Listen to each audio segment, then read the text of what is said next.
মাত্র 1 কাপ সুজি দিয়েই খুব সহজেই যে কেউ তৈরি করে নিতে পারবে দারুণ মজার এই রেসিপিটা। হ্যালো এভরিওয়ান, আসসালামু আলাইকুম। ওয়েলকাম জানাচ্ছি আমার নতুন একটি কুকিং ভিডিও দেখার জন্য। আর আজকে আমি সবার সাথে শেয়ার করব দারুণ মজার এই সুজির রেসিপিটা। তো চলুন দেখে নেওয়া যাক। তো তার জন্য প্রথমে এখানে আমি 1 কাপ পরিমাণ সুজি নিয়ে নিয়েছি।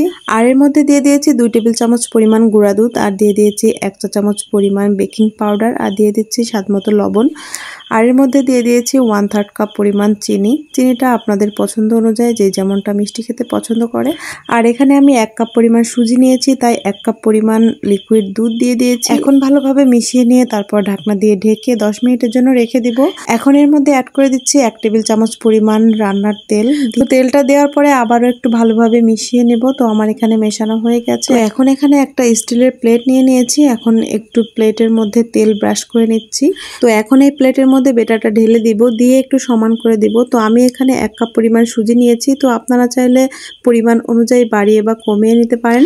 এখন চুলায় একটা প্যান বসিয়ে দিয়েছি। এখন এই প্যানের মধ্যে পানি দিয়ে দিয়েছি পরিমাণ মতো। তো এখন এর মধ্যে একটা কাগজ দিয়ে দিব, আর দিয়ে তার উপরে একটা স্ট্যান্ড দিয়ে প্লেটটা বসিয়ে দিব। এখন ঢাকনা দিয়ে ঢেকে 30 মিনিটের জন্য রান্না করে নিব। আর ততক্ষণে আমি চিনির শিরা তৈরি করে নিচ্ছি।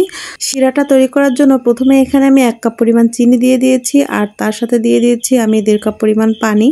দিয়ে কিছুক্ষণ জাল করে নামিয়ে নিব। তো তারপর এখানে আমার বেক করা হয়ে গেছে। এখন আমি নামিয়ে নিব।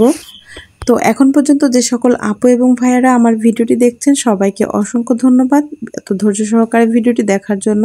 আর রেসিপিটা ভালো লেগে থাকলে প্লিজ একটি লাইক দিতে ভুলবেন। তো প্লেটটাকে নামিয়ে নিয়ে একটু ঠান্ডা করে নিয়েছি। এখন আমি পিস পিস করে কেটে নিব। আর কেটে নিয়ে তারপর এর উপরে চিনি শিরা যে করেছিলাম সেই শিরাটা দিয়ে দিব।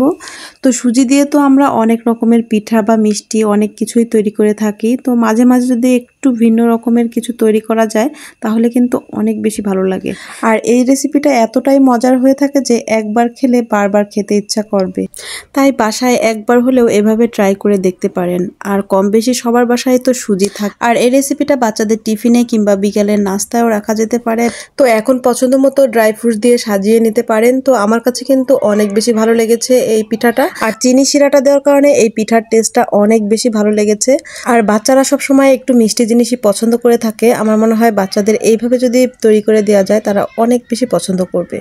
রেসিপিটা কেমন লাগলো কমেন্টে জানাতে পারেন। আর রেসিপিটা যদি ভালো লেগে থাকে তাহলে প্লিজ আপনার টাইমলাইনে শেয়ার করে রেখে দিতে পারেন পরবর্তীতে দেখে নেওয়ার জন্য। নতুন নতুন আর সহজ রেসিপি পেতে আমার পেজটি লাইক দিয়ে আমার পেজের সাথেই থাকবেন। যারা আমার ফেসবুক থেকে দেখছেন তারা প্লিজ পেজটি লাইক দিয়ে দিবেন। আর যারা আমার ইউটিউব চ্যানেল থেকে দেখছেন প্লিজ চ্যানেলটি সাবস্ক্রাইব করে আমার পাশেই থাকবেন। আজ বিদায় নিচ্ছি, আবারও চলে আসবো অন্য কোনো নতুন রেসিপি নিয়ে। সেই পর্যন্ত সবাই ভালো থাকবেন, সুস্থ থাকবেন। আল্লাহ হাফেজ।